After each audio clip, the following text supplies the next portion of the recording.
Hello guys मु आज blog के आपण मन के स्वागत करुचे। आज ब्लॉग हूँ जनवरी 1 तारीख आम भोजी बाहर तिखाली डैम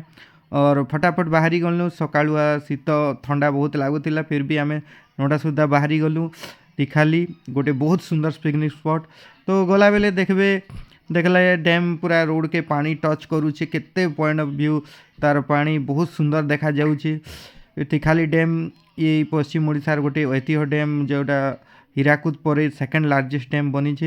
आउ देखंतु आमे पहुँचबू आउ किसी समय लागिबो गला परे आमे फाइनाली पहुँची जाइछू आमर से पिकनिक स्पॉट पाखरे केते सुंदर पॉइंट ऑफ व्यू देखा जाउछे। देखि पारुछन आपण पानी पूरा लहका मारुछे ठंडा पानी बहुत सुंदर लगुचे। आमे फटाफट जगह अख्तियार करवा लगी आगे पहुँची जाइथिलु जेहेतु आमर पाखे ही तिखाली डैम अच्छे। आउ डेरी न करी आमे सीधा आमर आयोजन कलु आउ सांग जिते प्रिपेरेसन भी कलु कहीं टाइम 12टा घंटे ही जाता ना पहली आमे टाइम स्टार्ट करदेलु रोसे करवा रोसे चलुचे और भाई माने सब पूरा भिड़ी छन पूरा पाक के पाक। आउ आज गुरुवार हेले भी बहुत भिड़ भी अच्छे लोकर बहुत खुशी न्यू ईयर केन्ता सेलिब्रेशन करमु हसी गाई करी आउ वर्ष बरस के तो थरे ऐसी अपन मैंने जानूथे आउ मिस केन्ता करमु से लगी आमे आउ नहीं भावी करी गुरुवार दिन भी आमे आमर नॉनवेज आइटम हाणी करी रोसे स्टार्ट कलु। आउ देखुछन केते सुंदर माने नजारा बहुत ब्यूटीफुल लगुला एपटे से आगर तो सबू इने पिकनिक स्पॉट जे समस्ते आसिक चुली माने सब करते देखल के चिकेन पकोड़ा आमर रंधा चली छणा चली और भाई माने शूट करुचन से माने सबू ब्लॉग बाहर केते सुंदर चिकेन पकोड़ा भावलु खाएमु चिकेन पकोड़ा टिके तापर जिक्र मटन फटन रांधमु बोलनु तो चिकेन पकोड़ा रोसे चली आमर जन रोसे करुचन रोसैया एक्सीलेंट रोसे करसन तार बाद आम पूरा आमर अड्डा जमीछु चिकेन पकोड़ा टिके खाई करी टिके खाई करी रांधि रांधि टिके खाई खाई चलुचे आमर सबू अचन पाके बहुत भीड़ है ना भले आगे इस्थिल बोल आम गछ तले टिके मिलला तापर आमर एपटे मटन भी सीझा चलचे क्या कि प्रेसर कुकर तो नहीं आनी तो मटन के सीझे दी पछे रांधमु बोली करी आमर भाई माने पूरा भिड़ी छन लगी पड़ी छन।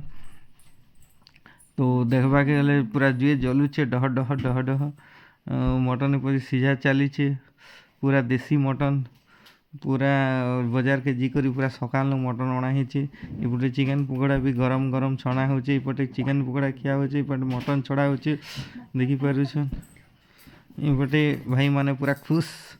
जेहेतु बहुत दिन पर एकजुट ही छन किन किन आड़े पढ़ापढ़ी करुथन बरस के थरे भेट घाट हेसन एपटे चिकेन पकोड़ा प्रिपेरेसन चली आउ थे छणा हवा लगी छाणुछु बट करुछु खाऊछु समस्ते खुश अछन और एपटे सब पूरा कोबी के भी बाहरला ना कचा कचा खेमी बोलिक गोटे